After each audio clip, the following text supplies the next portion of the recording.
Yeah, I'm Ben Shapiro. This is The Ben Shapiro Show.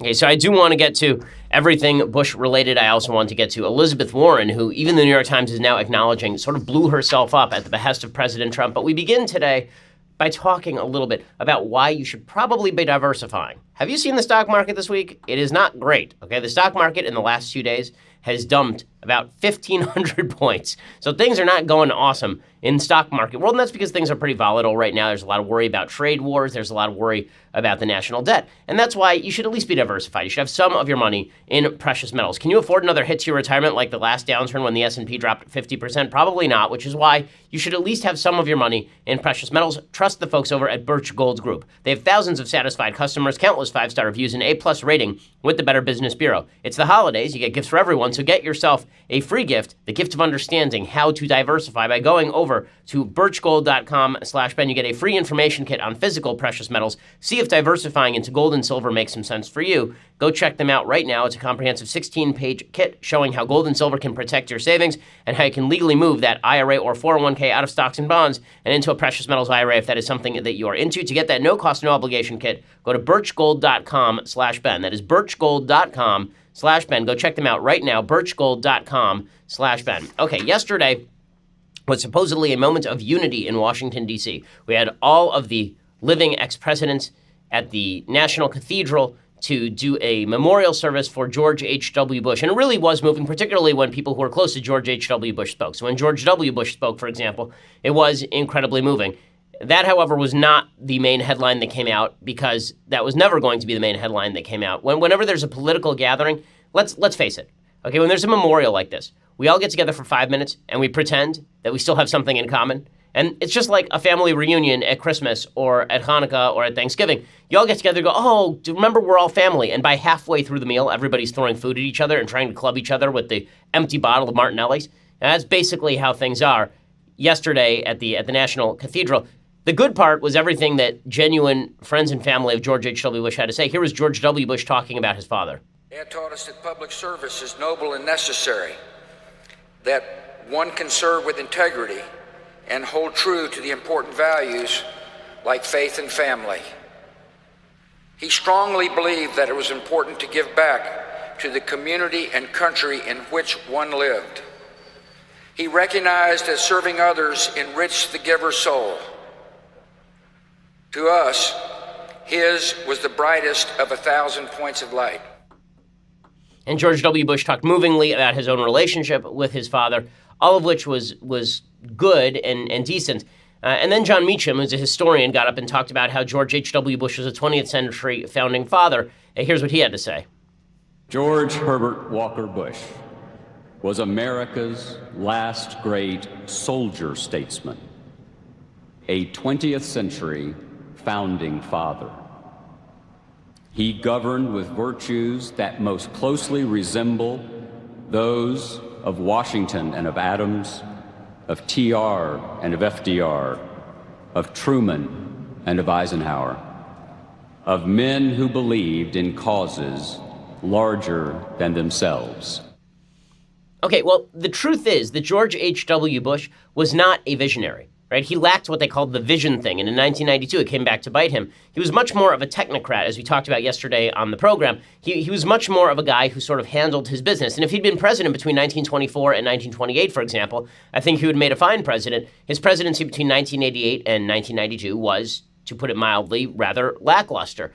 But the fact that we see him as a unifying figure, I think, says more about where we are as a country than it does about George H.W. Bush. The reality is that when John Meacham says he was the last soldier statesman, remember, John McCain ran for the presidency in 2008 on a similar war heroism record, on a similarly moderate record as a legislator, and he lost to Barack Obama, a wild leftist.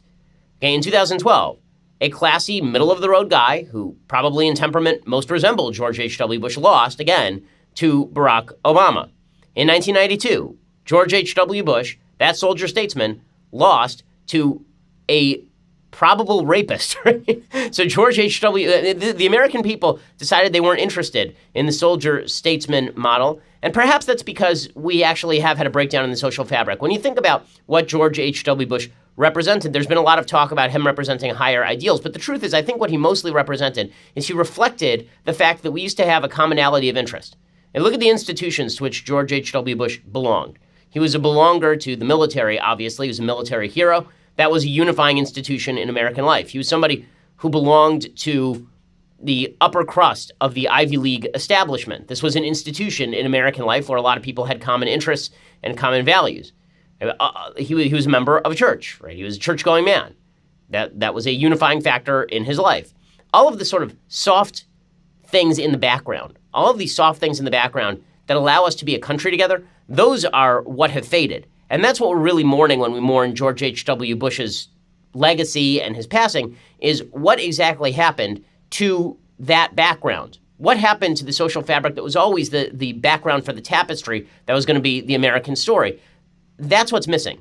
And the reason I say that's what's missing is, and when Meacham says that George H.W. Bush reminds us of George Washington, I think that's because George H.W. Bush reminds us of a time when Americans had a lot more in common than they do now. Now, what's weird about that is that we should have more in common now than we did then. Obviously, racial conflict in the United States is thank God, on a downward spiral and has been for decades. Prosperity in the United States continues to rise. There are a lot of reasons why we should be unified, but we are not, in fact, unified. And this goes back all the way to George Washington's farewell address. He wrote a 32-page address to the people of America in which he warned against the spirit of faction. He said that spirit agitates the community with ill-founded jealousies and false alarms, kindles the animosity of one part against another, foments occasionally riot and insurrection. It opens the door to foreign influence and corruption, which finds facilitated access to the government itself through the channels of party passions. He talks about the divisions, the things that divide us. But what is it that will unify us, said George Washington? He said, in vain would that man claim the tribute of patriotism who should labor to subvert these great pillars of human happiness, these firmest props of the duties of men and citizens. This would be religion and morality. He says, the mere politician, equally with the pious man, ought to respect and to cherish them. A volume could not trace all their connections with private and public felicity. Let it simply be asked, where is the security for property, for reputation, for life, if the sense of religious obligation desert the oaths which are the instruments of investigation in courts of justice? And let us with caution indulge the supposition that morality can be maintained without religion. Whatever may be conceded to the influence of refined education on minds of peculiar structure, reason and experience both forbid us to expect that national morality can prevail in exclusion of religious principle. It is substantially true that virtue or morality is a necessary spring of popular government. The rule indeed extends with more or less force to every species of free government. Who that is a sincere friend to it can look with indifference upon attempts to shake the foundation of the fabric. The foundation of the fabric has been shaken. When we look at the tributes to George H.W. Bush, that is the biggest reminder. That is the biggest reminder, is that George H.W. Bush reminded us of a time when there was a common social fabric. Now, there are a lot of people who will say, yeah, but I wasn't part of that social fabric. I was excluded. Right, and then we made moves to try and include more people in that social fabric. But at the same time, we decided it was necessary to shred the social fabric in the name of inclusion. And what that means is that we are now included in a group in which we have no commonality. And that's what we are all reminded of. And when I look at the lineup of presidents who are sitting there, President Trump, who is, for all of the policies that I like about President Trump, a divisive figure. Barack Obama, who's a radical leftist with a corrupt history in Chicago.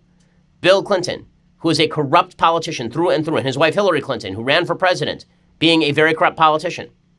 And what we are looking at is a country that really has less and less in common these days. Well, that has led Ross Douthat over at the New York Times to write a piece talking about why we miss the WASPs.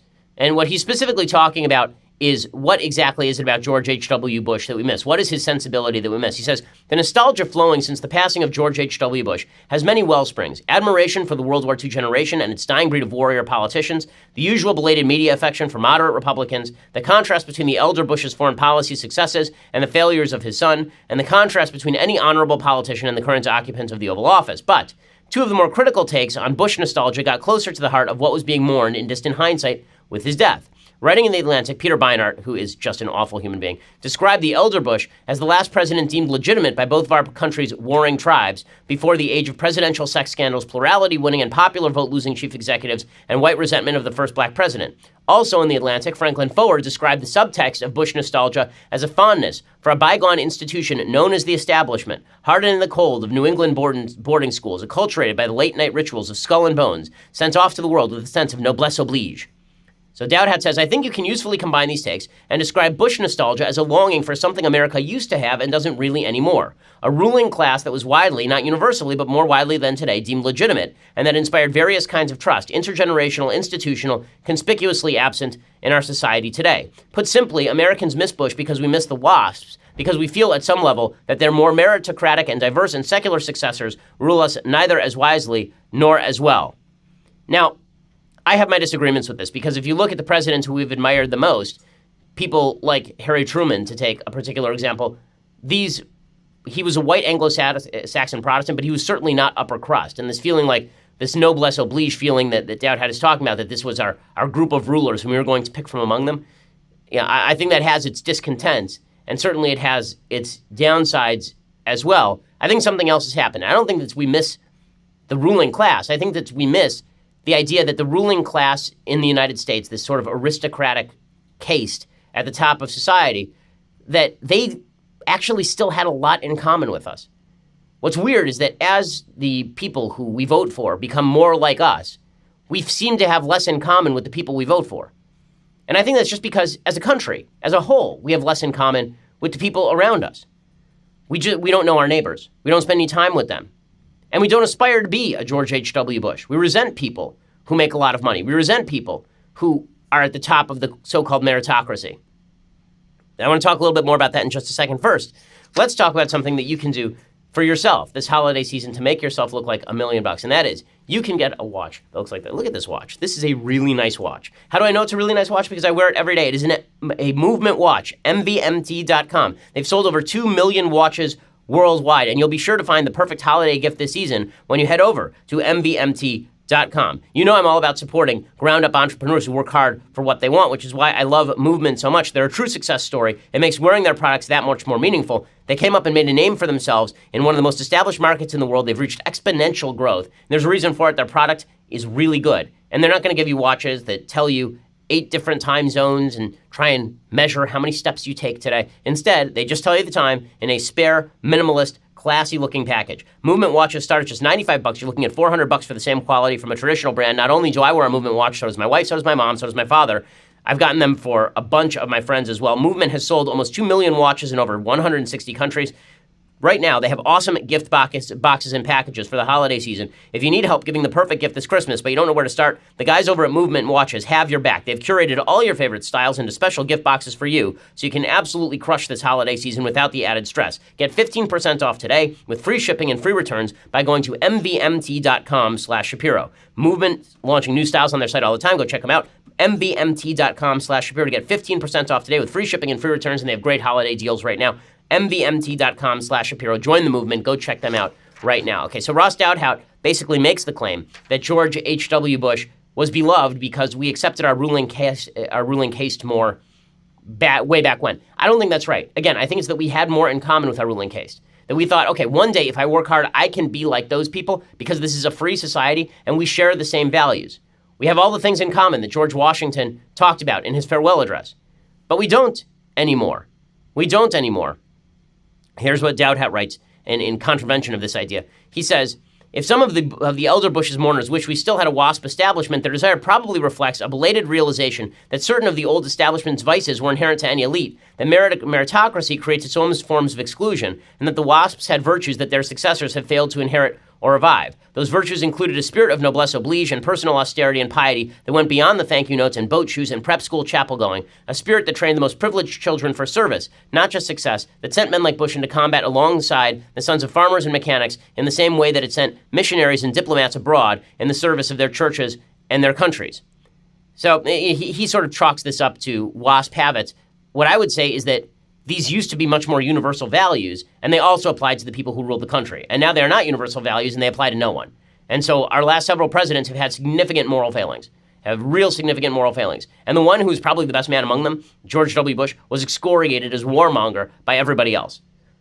And, well, none of this really, all the feel-goodism didn't really hold up to scrutiny for very long, because, as it turns out, we are still an extraordinarily divided nation. And as you know, I'm not ripping on displays of patriotic unity. I think that sometimes those are necessary. But it is hard not to look at the display yesterday in which you had President Trump sitting next to Melania sitting next to the Obamas. The Obamas despise the Trumps, and probably vice versa. And then you have the Obamas sitting next to the Clintons. The Obamas despise the Clintons, and the Clintons despise the Trumps, and they all despise each other. And not think to yourself, maybe we as a country have lost something, right? And that's not a rip on Trump specifically, or even Obama specifically, or even Clinton specifically, although I have serious problems with all of the aforementioned. It does raise questions as to what we as a country have in common when our leadership has virtually nothing in common with each other. And you can see that in some of the video from yesterday. So some of the video from yesterday that was going viral was Hillary Clinton purportedly snubbing the Trumps. And I can see the media trying to gin this up. I am unclear as to whether Hillary Clinton is actually spurning Melania Trump here. It would not be supremely surprising if she were. But I think it's a tape that can be read both ways. What certainly cannot be read both ways is the media coverage of it. So here's what it looked like when Donald Trump and Melania Trump sat down next to the Obamas and the Clintons. So what you will see is Melania and Trump, they're shaking hands with people, and Trump reaches over, he shakes hands with Michelle Obama, and then the Clintons sort of look away from him. Shaking the hands of the Obamas, the Clintons did not acknowledge President Trump. So obviously the media very into the idea that all these people hate each other, because the truth is, we all know deep down they really do hate each other. But you know what the media hates most of all? What the media hates most of all are the Trumps. So MSNBC went nuts over Trump. Now, Trump's behavior at the funeral was nothing, right? I mean, like, he didn't do anything wrong at this memorial service. Trump's behavior at the memorial service was perfectly normal. That didn't stop the media from losing its ever-loving mind over his presence at the funeral. What I love is all of the people in the media saying, well, Trump ripped on George W. Bush, and he ripped on Jeb Bush, and he was mean to them, so he shouldn't have shown up. Does anyone remember Barack Obama calling George W. Bush a war criminal, in essence? He did it a lot. Does anybody remember Bill Clinton going after George H.W. Bush in 1992, excoriating him, trying to destroy him? Does anybody remember any of this? Politics is a partisan game, but the media were very upset that Trump would even be in the same vicinity as an event that people have emotional attachment to. So here's MSNBC going nuts over President Trump. There has not been an example since he emerged on the political stage of him being able to see anything as not about him. Right, it's everything all about is him. about. Right. So this was a service that was not about him, No, and I have to believe not about him. Right. And the premise of being invited was that at least for maybe 2 hours you'd stop all this, and it's Right. not about you, and just Right. take it in. And it really wasn't about him, and you could completely ignore him. I mean, because all he could do was sort of sit there, and the rest of the program went on. Okay, so MSNBC is very upset that Trump did not make it about himself, but it was still all about him. Okay, Don Lemon was even worse. He says that Trump should not have even shown up to the funeral after talking smack about George W. Bush. Again, the great meeting of the mental luminaries Don Lemon and Chris Cuomo on CNN discuss. I don't think that's respect for the human being if you talk smack about them, if you say the nastiest things about them, if you treat them as subhuman, and then you want to show up at their funeral. Really? Hell, I'll tell you what. First of all, the Bushes invited President Trump, right? Senator McCain's family didn't invite President Trump, so President Trump didn't show up. The Bush family invited President Trump and wanted him there specifically for the show of unity. But it doesn't matter. Trump can obey the wishes of the Bush family, and he still will get ripped up and down. The Washington Post's coverage of this was particularly absurd. They have a piece by Greg Jaffe today that says, at George H.W. Bush's funeral, a magisterial presidency meets one diminished by division. Are we going to pretend that George H.W. Bush's presidency wasn't diminished by division? That his presidency was purely magisterial? Is that what we're going to do now? He served one term, and then he lost because a third-party candidate won 19% of the vote. But apparently, every opportunity to use George H. Bush to contrast to Trump, as opposed to contrasting what the country was in 1990 and maybe before with the spirit of America now. No, it's all going to be about Trump. Greg Jaffe at the Washington Post writing, the men who came to eulogize former President George H.W. Bush spoke of the 41st president and the American presidency on Wednesday in broad and magisterial terms. But the words of praise for Bush seem to contrast with the jarring reality. A generation after he left office, the presidency has become all-consuming in American life, yet it has also never seemed smaller and more prone to failure. I don't think they would be writing the same thing about Barack Obama, who militarized the executive branch against his political enemies. That wasn't the only article on the front page of the Washington Post website. They had another article that said, Bush funeral, Trump sits with fellow presidents, but still stands alone. This one from Philip Rucker. From the moment he crossed the transept of the soaring Washington National Cathedral, tore off his overcoat, and took his seat in the front pew, President Trump was an outsider. When the others sang an opening hymn, his mouth did not move. When the others read the Apostles' Creed, he stood stoically. And when one eulogist after another testified to George H.W. Bush's integrity and character and honesty and bravery and compassion, Trump sat and listened, often with his lips pursed and his arms crossed over his chest. So now we're doing body language breakdowns of President Trump at a funeral for national unity. Well done, Washington Post. Really good stuff. Also, I do love there are a lot of people very upset that President Trump and Melania didn't say the Apostles' Creed, while other people said the Apostles' Creed. Are we supposed to pretend that Bill Clinton saying the Apostles' Creed makes him a saint? That suddenly Bill Clinton gets canonized because he was saying the Apostles' Creed? He's a true Christian, Bill Clinton. You know, when he's not stooping everything in sight, with or without consent. We're supposed to pretend that that is just a sign of decency now. The Washington Post continues, Wednesday's state funeral was carefully orchestrated to be about one man and his milestones, Bush the father, the friend, the war hero, but inevitably it became about Trump too, for it was impossible to pay tribute to the 41st president without drawing implicit contrast with the 45th. I've been saying this for days, that the reason the media are doing a lot of the over-the-top hagiography of George H.W. Bush is specifically in order to tear down President Trump. That was pretty obvious from the outset. Look, you can look at George H.W. Bush and miss maybe a time when Americans valued statesmanship, but let's not pretend that the end of statesmanship began with President Trump, because that is a bunch of nonsense, and we all know it. We all know it. And in a second, I want to talk a little bit about George H.W. Bush's sort of reaction to President Trump, and I also want to talk about the Democrats preparing for 2020. But first, let's talk about how you cook your dinner. With the holidays fast approaching, meal prep is the last thing you want on your plate. You don't want to be schlepping on over to the grocery store, trying to figure out a recipe, buying too much of the ingredients, coming home, making a giant mess. What if cooking delicious, wholesome meals is actually easy? Well, it can be with Blue Apron. Folks around the office have been using Blue Apron for months.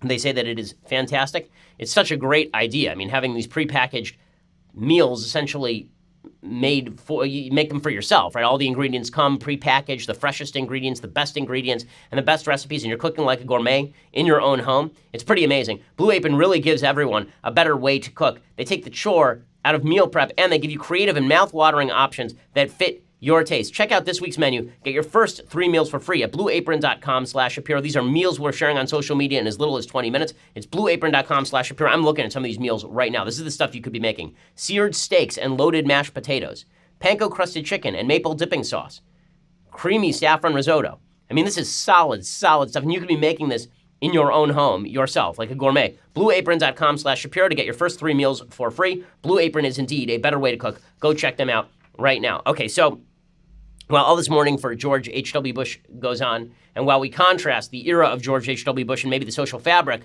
of George H.W. Bush with today's social fabric, it is important to note, as I said yesterday, that George H.W. Bush and the establishment Republicans' disdain for people who are not of the elite did breed a backlash. So here's what Rod Dowdhout is right over at the New York Times. When he says that there's a nostalgia for a sort of aristocracy in the United States, let's not pretend that that did not create a backlash. It absolutely did. One of the things that always used to make me a little sick to my stomach was watching as the Bush family embraced the Clinton family.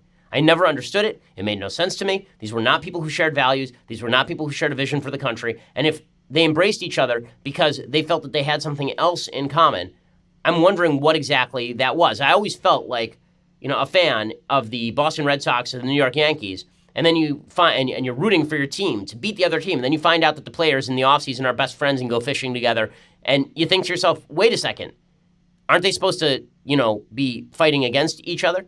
That doesn't mean they should be beating each other's brains in, but the sort of warmth that Bush showed toward the Clintons, the Bush family showed toward the Clintons, was always off-putting to a lot of people who felt like this was more of an evidence of an inborn elite who had decided to associate with each other than people who were really unified with the American people per se. So when Maureen Dowd says that George H.W. Bush cursed about Trump and threw his shoe at the TV whenever he appeared, that creates a rather large backlash against exactly the sort of aristocracy that Ross Douthat is talking about. H.W. was talking about how much he liked Bill Clinton and Obama, and I said, what do you think of this Trump birther thing? And he just said, in essence, he's a jerk, with a different word. And I think I heard later that he was throwing a shoe at the television set when Trump came on. And this is why the media, of course, are doing a hagiography of George H.W. Bush, because this is what they want. They want this division.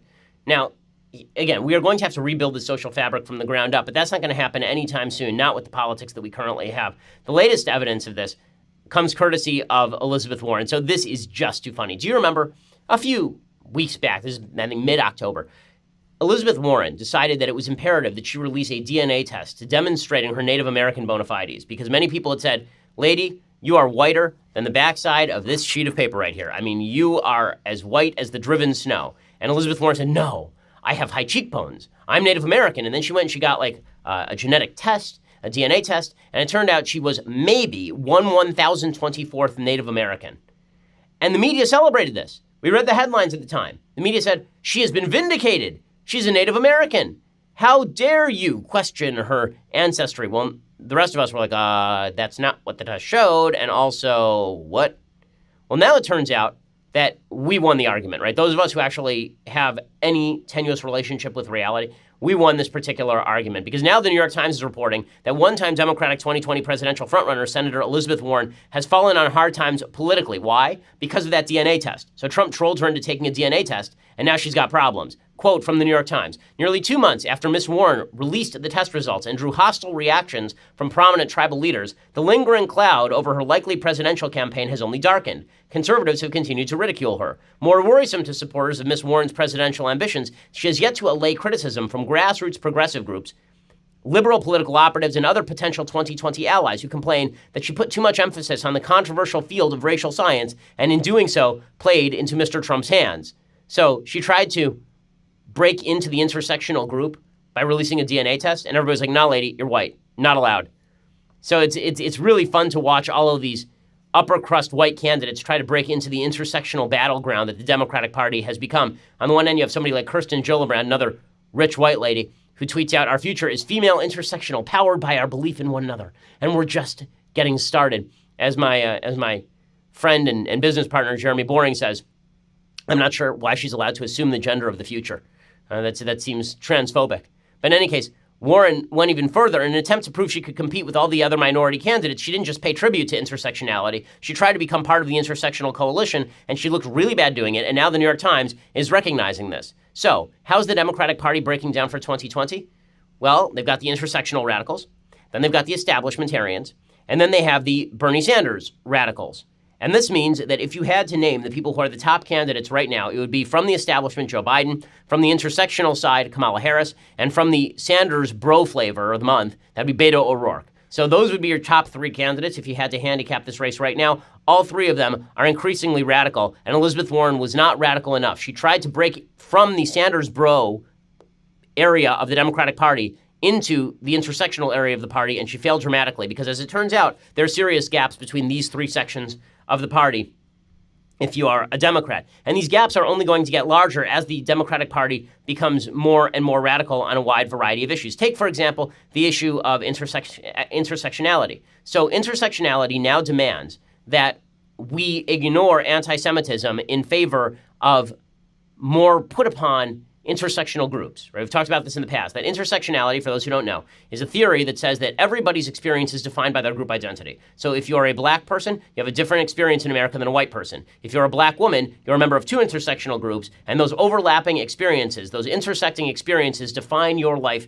in America. And we can determine how seriously to take your opinion or how victimized you have been, which are flip sides of the same coin in leftism, by how many intersectional groups you belong to. Well, when it comes to this intersectional hierarchy, we rank various groups by level of victimization in American society. Jews, because they are economically successful in the United States, rank very low on the intersectional hierarchy. So the left has decided that anti-Semitism is no longer a problem. They are not going to focus in on serious anti-Semitism unless they can shout about anti-Semitism in order to bash President Trump like they did after the Pittsburgh white supremacist shooting. Thus, you now have several members of the Democratic caucus who have come out in favor of the openly anti-Semitic proposal to boycott, divest, and sanction the state of Israel for building extra bathrooms in East Jerusalem.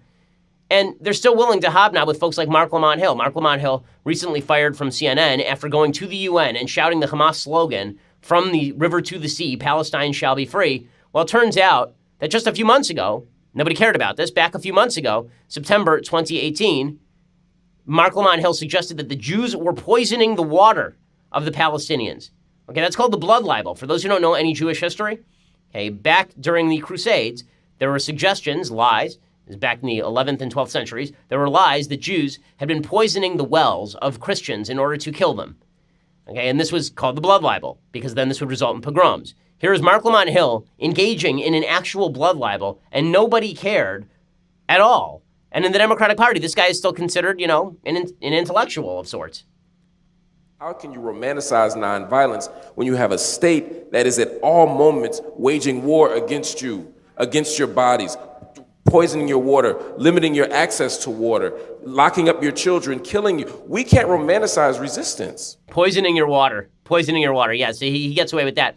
No problem at all. And on the intersectionality side of the Democratic Party, it gets even more radical when we get to gender. And then wait till we get to sort of the Bernie Sanders side of the party, which is becoming more radical as well. So for all the Democrats who think they're going to just walk over President Trump in 2020, all I would say is look to your own house first, guys. We'll get to all that in just a second. First, let's talk about your Second Amendment rights. You're a gun lover, and you're running out of time. Why? Because you could hit the range tomorrow with a brand new gun. I know that I would love to do so, and the USCCA wants to make that dream come true for you right now. They're here to help train and protect responsible gun owners like you and me. And right now, they're giving away free guns every day, so you have to check them out. They're giving you up to 24 chances to win a different gun every single day, but it all ends soon. Just text SAFE to the number 87222 and get entered right now. You could get up to 24 chances to win your gun daily. It could be 24 Kimbers, 24 Glocks, 24 new SIGs. All you have to do is text the word SAFE, S-A-F-E, to 87222 and reveal which gun you could be taking home today. But this all ends soon. Today's gun disappears at midnight tonight. These guys are doing some really great things. They provide you all sorts of services other than the ability to win a free gun. All you have to do right now to get yourself involved is text SAFE to 87222. Get your free entry to win. That's SAFE to 87222. There are folks who provide you the legal assistance necessary if, God forbid, you actually have to fire a gun at somebody. They give you all the educational background that you need. They give you all sorts of other services. And again, you could win a new gun today just by texting SAFE to 87222. Go do it right now. The USCCA making the lives of gun owners in America better every day. Text SAFE to 87222. Go check that out right now. Also, make sure that you go subscribe over at dailywire.com. For $9.99 a month, you can get the rest of this show live. You can also get the rest of Michael Knowles' show live, Andrew Klavan's show live. You get all of these wonders when you subscribe. Plus, coming January, if you subscribe, you get 2 extra hours of me a day. So you think that I race through the news at lightning pace on this podcast? Wait until I actually have the ability to expand on my thoughts in a full 3-hour format, because that's what begins in January. Go check it out right now over at Daily Wire. For $99 a year, you get that. All of that, plus this, the very greatest in beverage vessels. We are on the road, and as you know, our magical leftist Tears hot or cold tumbler has an invisibility, a cloaking device, and I just hit the button, and it disappears. When I get back to Los Angeles, I will hit the button, and it will automatically reappear. I can't say it works for everyone. I can't promise you that if you get a tumbler that will actually be one of the features of the tumbler.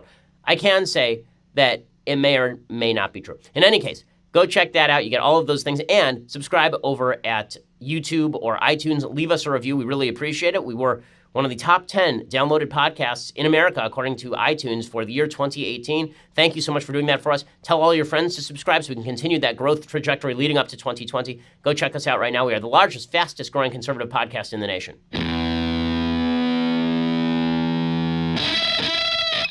So the intersectional left growing increasingly radical. Elizabeth Warren not radical enough for them. In fact, insulting to them. Elizabeth Warren. It's really insulting to them. Speaking, by the way, of the intersectional left, it'll be amazing to watch as the bad behavior of particular candidates who please the intersectional left are completely overlooked. So I will take, for example, Kamala Harris, who I mentioned before as a possible Tier 1 candidate for the Democrats in 2020. What makes her a Tier 1 candidate? Well, she's a senator from California, and she's a woman and she's black. That's pretty much it. Those are the things. Because she doesn't have a legislative record. She was not a good attorney general in the state of California. I was there. I remember. She does not do anything of note except for tell lies about Brett Kavanaugh, apparently in judicial hearings. But this has made her a front runner because something. Okay, but she's such a front runner. She's so high on the intersectionality scale that she can get away with ignoring the fact that a longtime top staffer of hers just had to pay out $400,000 in a harassment and retaliation settlement. And she didn't do anything about it. This is according to the Sacramento Bee today. A longtime top staffer of U.S. Senator Kamala Harris resigned on Wednesday after the Sacramento Bee inquired about a $400,000 harassment and retaliation settlement resulting from his time working for Harris at the California Department of Justice. Larry Wallace, who served as the director of the Division of Law Enforcement under then Attorney General Harris, was accused by his former executive assistant in December 2016 of gender harassment and other demeaning behavior, including frequently asking her to crawl under his desk to change the paper in his printer. The lawsuit was filed December 30th, 2016, when Harris was still Attorney General, but prepping to be sworn in as the Democratic senator. It was settled less than 5 months later, in May 17, by Xavier Becerra, who was appointed to replace her as Attorney General. By that time, Wallace had transitioned to work for Harris as a senior advisor in her Sacramento office.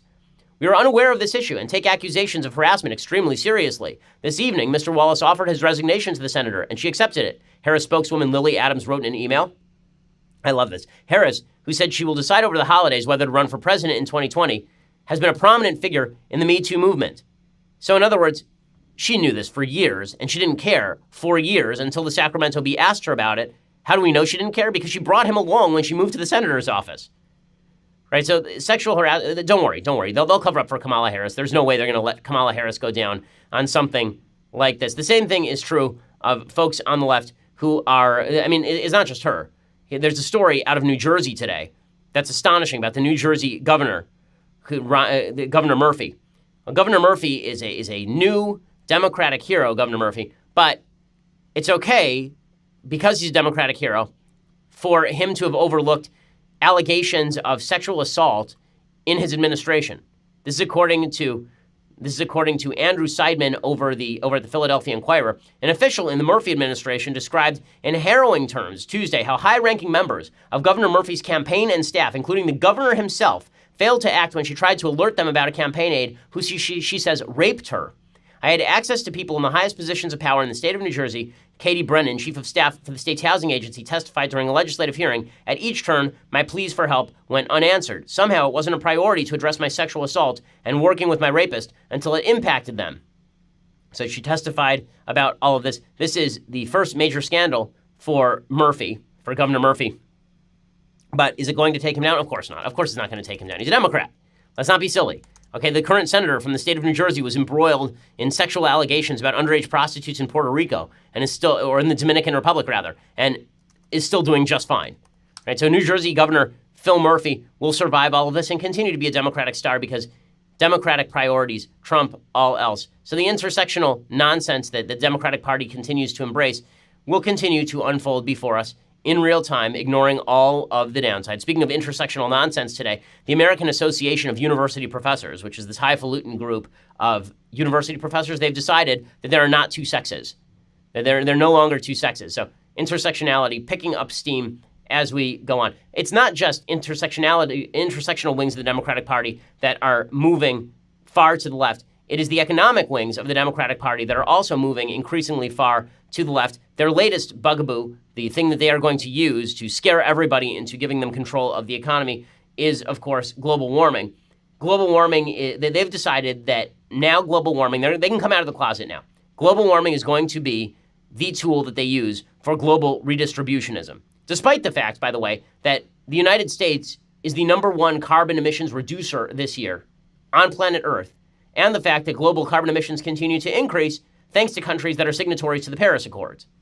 Right, this is according to the Washington Post today. Global emissions of carbon dioxide are reaching the highest levels on record, scientists projected on Wednesday in the latest evidence of the chasm between international goals for combating climate change and what countries are doing. Between 2014 and 2016, emissions remained largely flat, leading to hopes that the world was beginning to turn a corner. Those hopes appear to have been dashed. In 2017, global emissions grew 1.6%. The rise in 2018 is projected to be 2.7%. Why? Well, let's see. It says the unmitigated growth of carbon emissions, 4.7% increase thanks to China.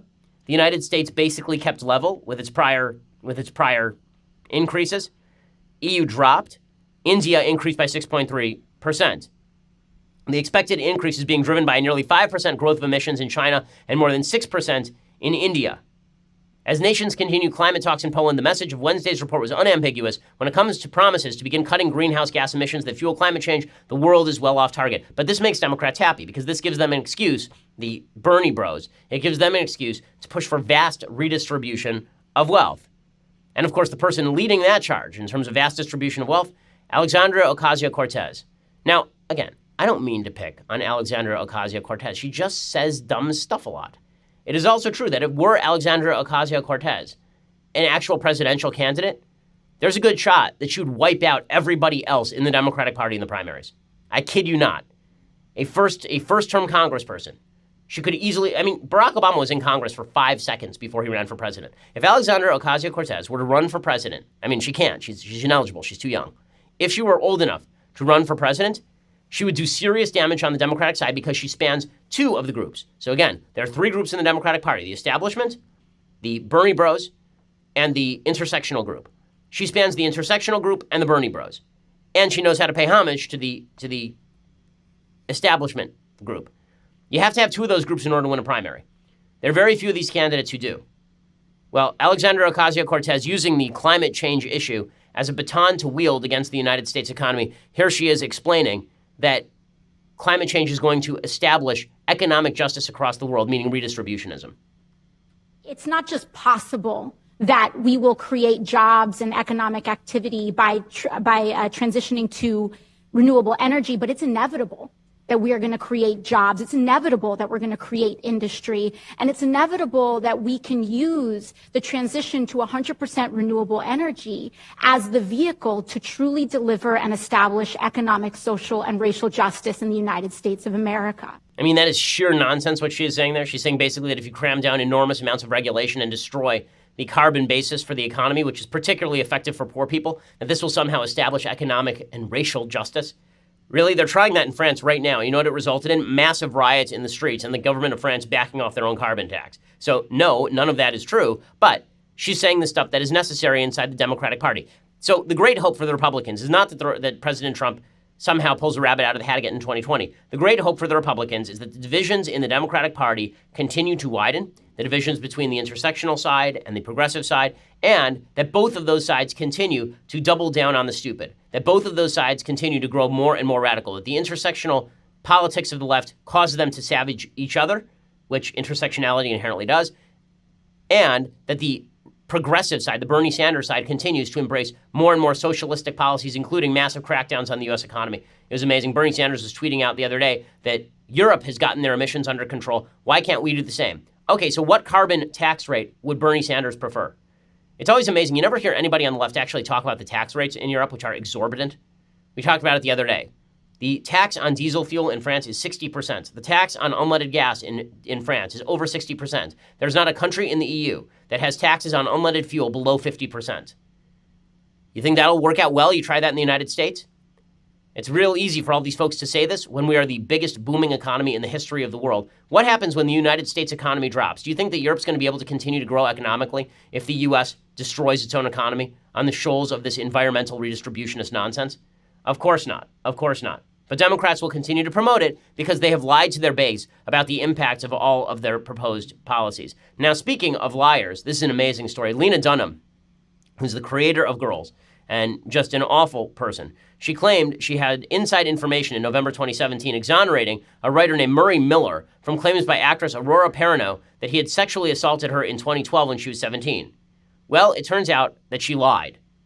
So she issued a statement in 2017. She said, during the windfall of deeply necessary accusations over the last few months in Hollywood, we've been thrilled to see so many women's voices heard and dark experiences in this industry justified. It's a hugely important time of change, and like every feminist in Hollywood and beyond, we celebrate.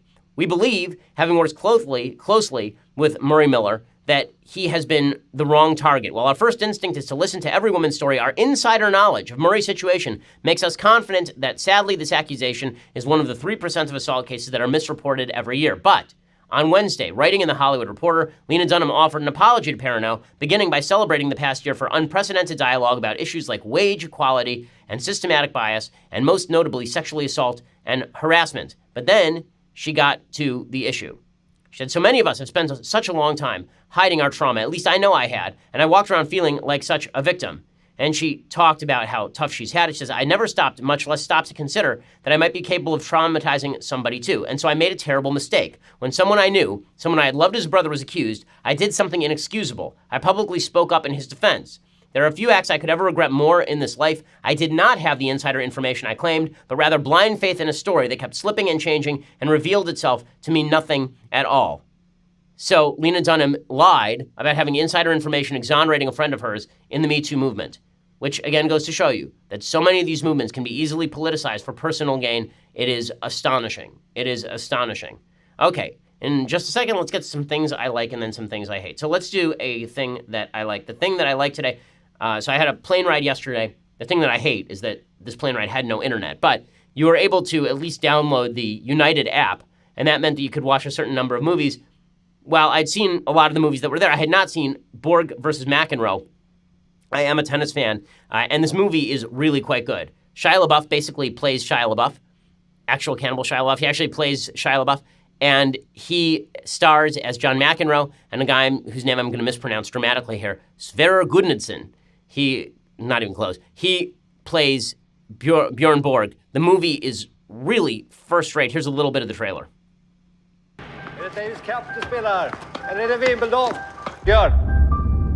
It's the perfect rivalry. The baseline player and the net rusher. Tennis är nog inte en idrott avsedd för alla skick. So a lot of the movie is in Swedish, obviously, because Borg grew up in Sweden.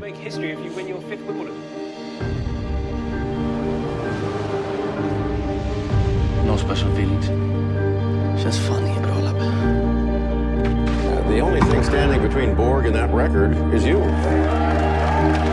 You and Borg are as different. So the movie is really worth watching if you're a tennis fan, if you're a sports fan, and it's good drama. It's well acted. LaBeouf is really first rate in it. He's actually a really good actor. He's a talented guy, Shia LaBeouf. It's too bad the guy has such issues, because if he could control himself, he'd really be a bigger star than he is, as opposed to making headlines for whatever is his latest shtick. Okay, so time for another thing that let's see, is there anything else that I like today? No, let's do some stuff that I hate. So, things that I hate. Okay, thing that I hate, number one. So California is now looking to mandate solar power for new homes. According to the Orange County Register, California officially became the first state in the nation on Wednesday to require homes built in 2020 and later be solar powered. To a smattering of applause, the California Building Standards Commission voted unanimously to add energy standards approved last May by another panel to the state building code. Two commissioners and several public speakers lauded the new code as a historic undertaking and a model for the nation. The new provisions are expected to dramatically boost the number of rooftop solar panels in the Golden State. Last year, buyers took out permits for more than 115,000 new homes, almost half of them for single-family homes. Why do I hate this? Not because I hate solar energy. I'm fine with solar energy. I hate this because inevitably this is going to increase real estate prices because now it costs more to build a home. When the cost goes up, that cost is passed on to the consumer. Or, theoretically, it will be the state of California paying for the subsidy for all of this, which means raising taxes in the state of California yet again. The state of California is already running massive, hundreds of billions of dollars of debt, and the idea, trillions of dollars of debt if you count their unfunded liabilities. And if you look at all of that combined with the tax rates in California, which are the highest in the nation, let's just add some more regulation on top of that and increase real estate prices in the middle of a real estate shortage. Makes perfect sense to me. Just genius stuff happening in California every single day. But when there are no consequences to your activity because people in California vote basically straight line Democrat no matter what, then you can do presumably whatever you want. Okay, other things that I hate. So there's a story over at BuzzFeed News today about Neil deGrasse Tyson. This is really starting to gain steam now. And it is amazing. Neil deGrasse Tyson has had a bevy of allegations now come out against him about sexual harassment and one case sexual assault. There was a claim by a woman that way back when they were at University of Texas at Austin together that he sexually assaulted her, that he raped her. That allegation came out a couple of years ago and didn't make a lot of waves. But now there are a bunch of other women who are coming forward and saying that they have been sexually harassed or abused by Neil deGrasse Tyson. Apparently, there was an assistant named Ashley Watson who was ecstatic earlier this year when she got a job to be Neil deGrasse Tyson's driver. She wanted to be a Hollywood producer and thought the gig with his hit TV show Cosmos could help make her useful industry connections. And then she was driving him around at one point, and apparently he invited her up to his apartment to unwind over a bottle of wine. She felt uncomfortable as he gazed into her eyes and held her wrist to feel her spirit connection, which is, as a move, I guess. They spent 2 hours together as he made sexual references to song lyrics and described his need for physical release. As she was leaving, he took her by the shoulders and said, "I want to hug you so bad right now, but I know that if I do, I'll just want more." So she went to the line producer and reported the incident, and she resigned. And the line producer said that she should tell everybody she was leaving due to a family emergency. So that was another story. And then there's the rape story. And there's a third story where apparently he was at a party with this woman who had a tattoo of the solar system, which is a weird thing to do. And he asked if he could see Pluto and then tried to look down her shirt, apparently, in front of other people. This is the allegation. And now there is a fourth allegation of something similar. The fourth allegation essentially states that he came on to her at a museum holiday party.